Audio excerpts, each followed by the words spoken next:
This is the Eye on Annapolis Daily News Brief, keeping you informed about the happenings in Annapolis and the area.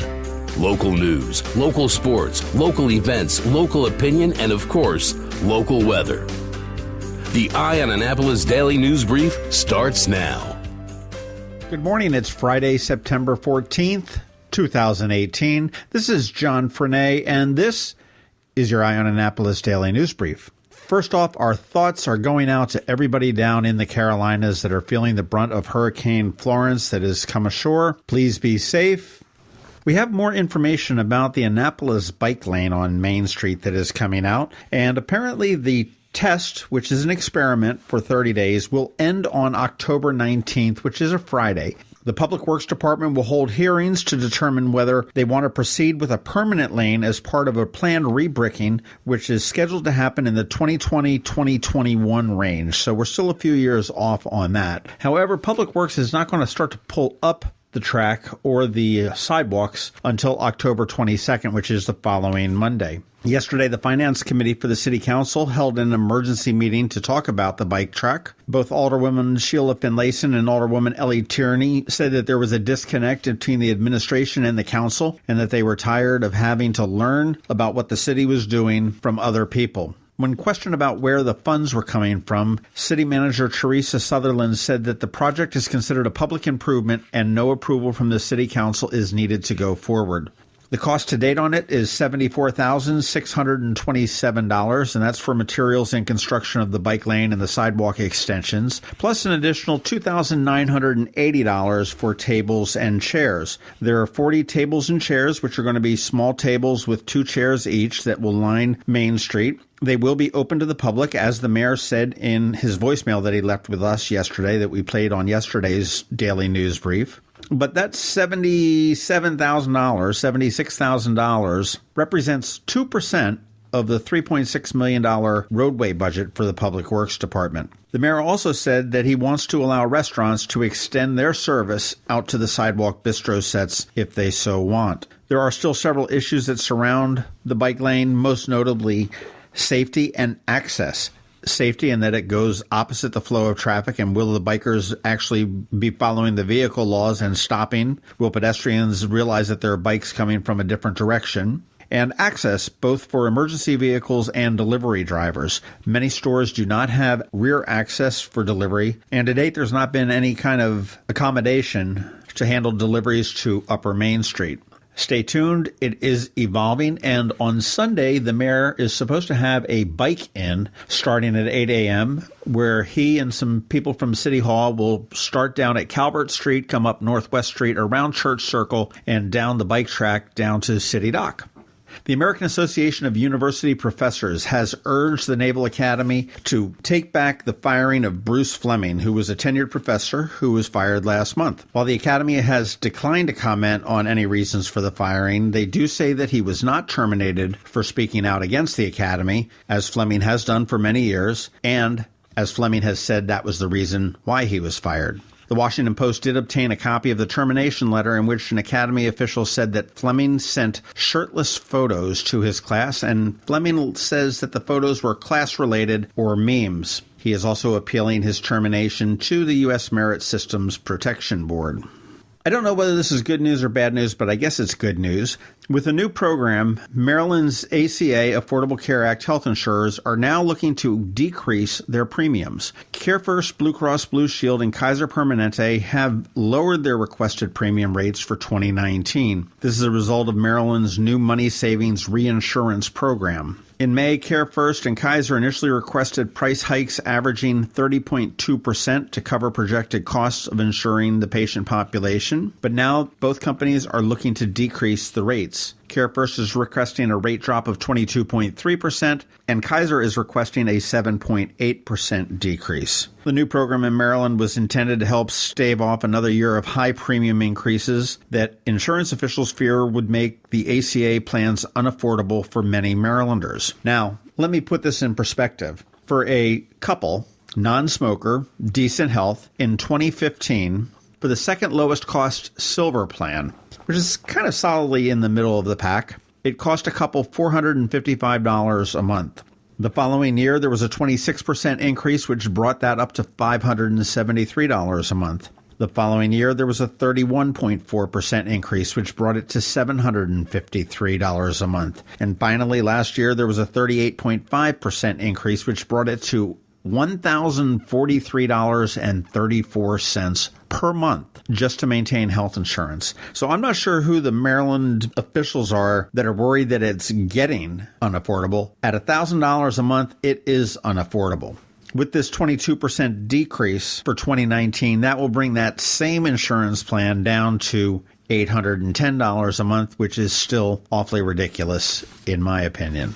That is about it for the top news today. Please make sure you are checking out eyeonannapolis.net throughout the day because we do update it throughout the day. You want to be sure that you are recommending us to your friends and colleagues. We do appreciate that. And if you go to any place where you get your podcasts, make sure that you give us a rating. Give us a 5-star rating if you like us. If you're so inclined, leave us a comment. We love to hear your feedback. If you ever want to get in touch with us, info@eyeonannapolis.net is a very good way. You can do it by Twitter @eyeonannapolis. Probably the worst way is to go to our Facebook page, which is the All Annapolis Facebook page, and leave a message there because we don't check that too often. But we love to hear from you. And even if you wanted to call and leave us a message or send us a text message, you can do that too at our callback line, which is 443-266-3600. It is Friday, so you want to hang on. We do have a few things that weren't canceled that are going to be happening this weekend. But before we get into that, we have George Young with DMV Weather coming right up. It's the Navy Football and Bud Light Golden Ticket Giveaway.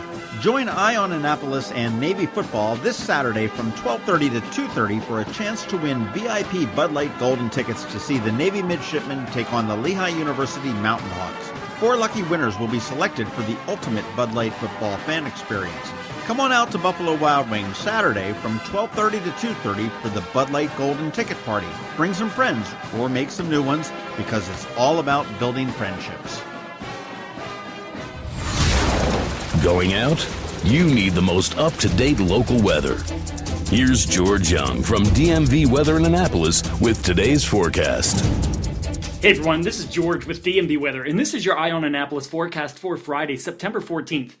Alright, it's Friday, and that means only 37 more days of talking about Hurricane Florence, and then it's back to normal. Haha, no, really, Florence has been a little bit of everything so far, and will continue to be that, and more, with landfall in the Carolinas, followed by some kind of crazy track into the Carolinas, and ultimately maybe up to our west, or maybe right over the Annapolis area Monday or Tuesday of next week, which could very well bring winds of 20 to 30 miles per hour and some heavy rain. But it's all about that crazy hurricane's crazy path, so we'll continue to watch and wait and see what it brings next week. Until then, there are 2 things to touch on today. First, the basic forecast for the next few days is pretty simple. Temps 77 to 84 each day with mixed skies of sun and clouds and a daily chance of showers and storms with breezy to slightly windy conditions today and tomorrow with 15 to 20 mile per hour winds, maybe gusting 20 to 25, especially out on the bay.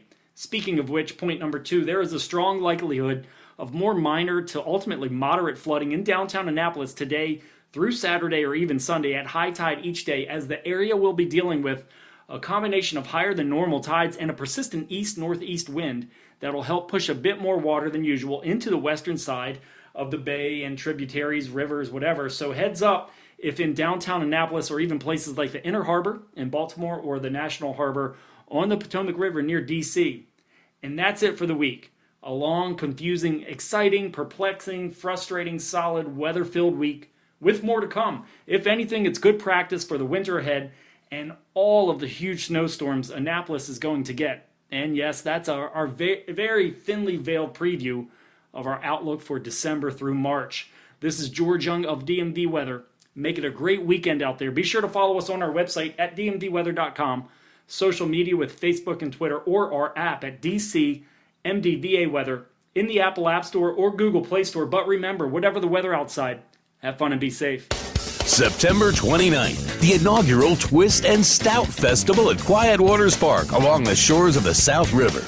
Twist and Stout, a Maryland wine, craft beer, music, food, and arts festival, presented by the Anne Arundel County Department of Recreation and Parks, along with the Maryland Wineries Association. Sample dozens of craft beers and Maryland wines. Dance the afternoon away to the sounds of Saved by Zero and the Groove Spot Band. Watch the plein air painters and shop dozens of artisans, crafters, and food trucks. Tickets are on sale now at twistandstout.org. TWISTANDSTOUT.org. September 29th, Twist and Stout at Quiet Waters Park, 11 a.m. to 5 p.m. Tickets at twistandstout.org. Every weekend, there's something exciting going on in the Annapolis area. Be sure to visit eyeonannapolis.net to sign up for a newsletter highlighting all the weekend events. Here are our top picks for this weekend.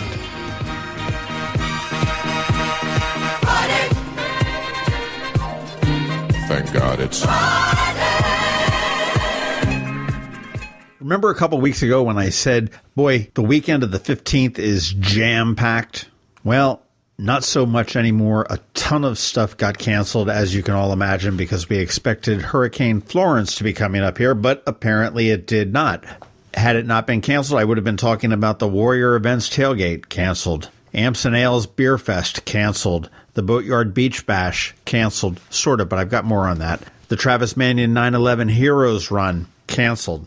But we do have some things that are going on. The Boatyard Beach Bash was itself canceled, but they had some talent that was already here in town, and they said, well, hey, why don't we play? And Meyer, Kirby, and Meyer are already here, and they said, let's come on out to a Boatyard Beach Bash Light. It will support the museum's education programs. Food and beverages will be available for purchase, and it goes tomorrow night from 6 to 9 p.m. at the Annapolis Maritime Museum's original campus right there at 2nd Street in Back Creek. Tickets are $35, and you can get them at whatsuptix.com, and that's TIX.com for What's Up Tix.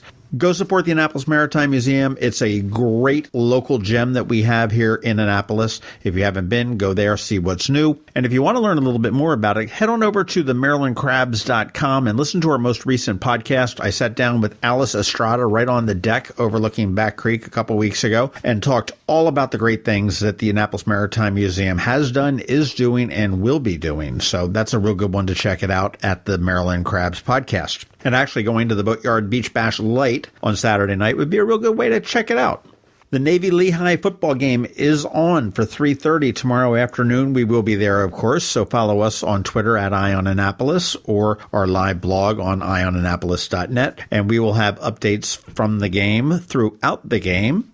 The Anne Arundel County Fair, which opened up on Wednesday, it continues through Sunday, and they are planning to go full speed through the weekend. And we're not looking for a whole lot of rain. We're looking for maybe an inch of rain between now and the end of the weekend. So I think you should be able to have a great time at the Anne Arundel County Fair. It is a great fair. Go check that out. Just around the corner, the Renaissance Festival. They go rain or shine. It doesn't matter with them. Jules Smith, who is the president of the RenFest, said, yeah, nope. Not a chance in the world that we're going to be slowing down. So those are still on. I also believe on Sunday that Mayor Buckley's Bike-In event is still on. I have not heard that it's been canceled, but it is scheduled for 8 a.m. And the mayor and some folks from City Hall are going to be riding their bicycles up from the Calvert Center, which is down there at Calvert and Northwest Street. They're going to come on the new bike lanes that have been painted on the road up Northwest Street to Church Circle around there, and then down the new bike lane that's been installed on Main Street. It is going to terminate down at Susan Campbell Park, where they are going to have a bike rodeo. They're going to have some vendors down there that'll be able to do bike tune-ups, bike safety lessons,